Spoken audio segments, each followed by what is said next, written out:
Hello అండి, అందరూ బాగున్నారా? ఈసారి మళ్ళీ కథ చెప్పుకుందాం.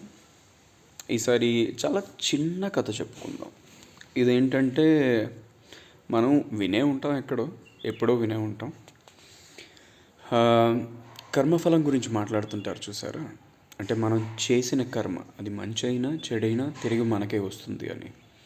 అలాంటి విషయం మీదే ఒక చిన్న మాట మాట్లాడుకుందాం, ఒక చిన్న కథ. రామయ్య అని ఒక రైతు ఉండేవాడు. అతను ఏంటంటే అతనికి ఒక పెద్ద పొలం ఉన్నది. అది రోజు వెళ్ళడం, దాన్ని దున్నుకోవడం, మళ్ళీ అక్కడే పడుకోవడం, మధ్యాహ్నం పూట తిరిగి వచ్చేస్తుండడం, ఇవన్నీ చేస్తుండేవాడు అనమాట. ఆయన ఏంటంటే ఈ చిన్న చిన్న అడవి జంతువులు ఉంటాయి కదా, పొలాన్ని పాడు చేస్తూ ఉంటాయి. వాటి కోసమని వల వేసి ఉంచాడు అనమాట పొలంలోని. సో ఒకరోజు ఉదయాన్నే వెళ్ళి చూడగానే ఆ పొలంలోని ఒక రాబందు చిక్కుకొని ఉన్నది. అతను దాన్ని చూసాడు, పాపం గింజుకుంటున్నది, ఇది అవుతున్నది అనేసి. అతను ఏంటంటే దాన్ని ఎలాగోలాగా విడిపించేశాడు అనమాట. విడిపించేసి వదిలేశాడు. రాబందు వెళ్ళిపోయింది. ఆ రోజు పొలం పని అంతా అయిపోయిన తర్వాత మధ్యాహ్నం రామయ్య భోజనం చేసిన తర్వాత కొంచెం సేపు అలాగ పడుకుందాం అనేసి ఆ పొలం గట్టు దగ్గరే విశ్రమిద్దాం అనేసి అలా అనుకున్నాడు. రామయ్య పడుకున్న సమయంలో ఏం జరిగిందంటే ఆ పొలం గట్టు దగ్గర ఒక చిన్న తొర్ర ఉంది. ఆ తొర్రలో ఒక త్రాచుపాము ఉన్నదన్నమాట. ఆ త్రాచుపాము బయటకు వచ్చింది. చూసింది ఇటు అటు.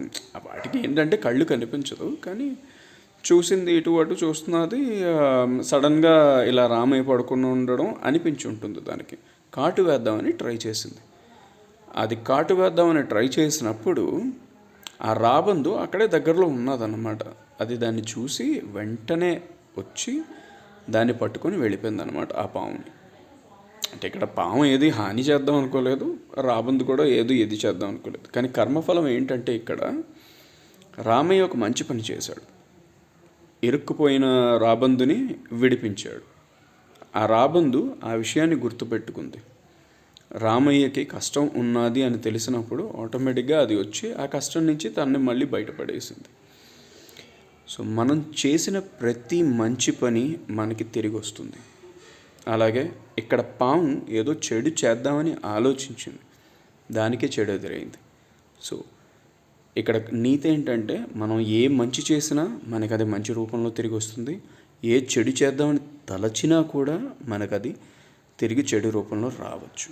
సో అందరం మంచే చేద్దాం. సర్వే జనా సుఖినో భవంతు.